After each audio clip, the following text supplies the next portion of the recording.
questions along the way, go ahead and ask them. I don't mind stopping. Again, it's very informal.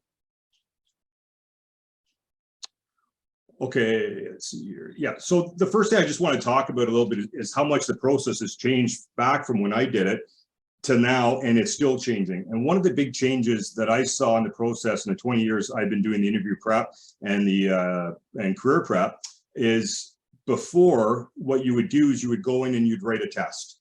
Then you'd score in the test, and then they would tell you you pass the test, you move on to the next stage. Maybe the next stage is the physical, or it might be the written test, and the next stage might be the physical. And then if you pass that, well, then you automatically get an interview.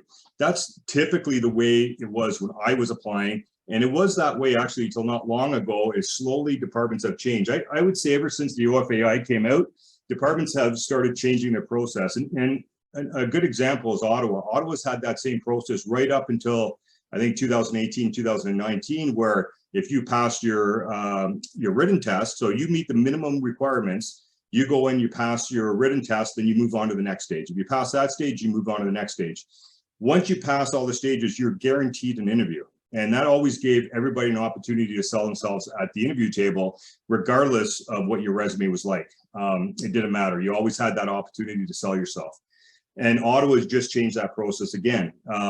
Nothing guarantees you an interview. They're scanning resumes, right, I should add, but is farming. Farming is very transferable in the fire service in both character as well as skill. I mean, as a farmer, you're always constantly fixing equipment. You're doing a lot. There's a lot of work ethic, a lot of skill involved, heavy equipment operation and things like that. So I know I've done quite a few mock interviews with people in the past that have done farming on their farm as a family farm, and they don't mention it on their resume because they don't consider it a job. But in fact, it's a very transferable job.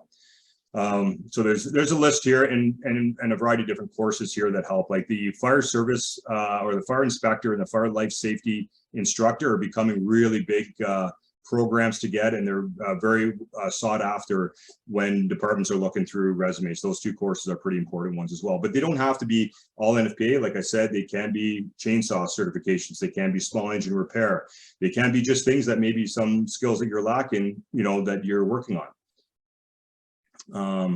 Yeah, and I just have some, yeah, and I'm just going to bring this up here. Give me 1 second. Now, can people see now that it's changed from my PowerPoint to my website? Someone could say no or yes in the chat window. That would be great.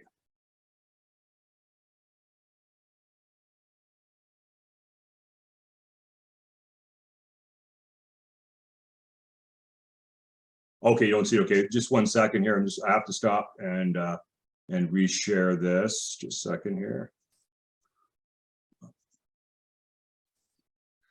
Yeah, so these are some of the jobs that we were talking about before, and the reason why they're so important. And I have this on my website, and this is a really important checklist. And this is kind of what obviously HR likes to see.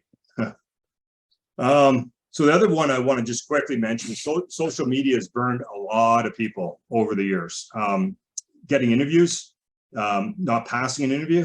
And just to give you an example, one fire chief was telling me a story where he had his list of candidates that he was interviewing that day, and there was like say 10 of them, or say there was 20 total. And what he did is a couple days before the interviews, he went on social media. At the time there was Ask FM, there was Instagram, Facebook, Twitter, all those social media platforms, and he put all the names in, and he just researched to see what he could see.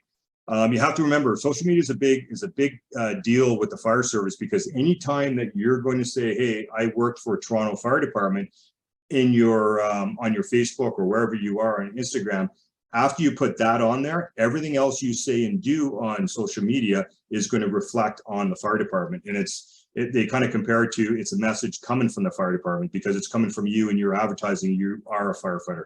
Social media is a big thing, so be very careful with it. There's firefighters that have got fired over it, but there's certainly, every chief I talk to will search social media and look at the profiles of the people they're interviewing, or even the people they might be picking to get interviewed. So I tell people a couple different things is go on and Google yourself and find out what you can find. I had one person that had, and a lot of times I'll do that for my mock interviews, but I had one person that had privacy settings on high.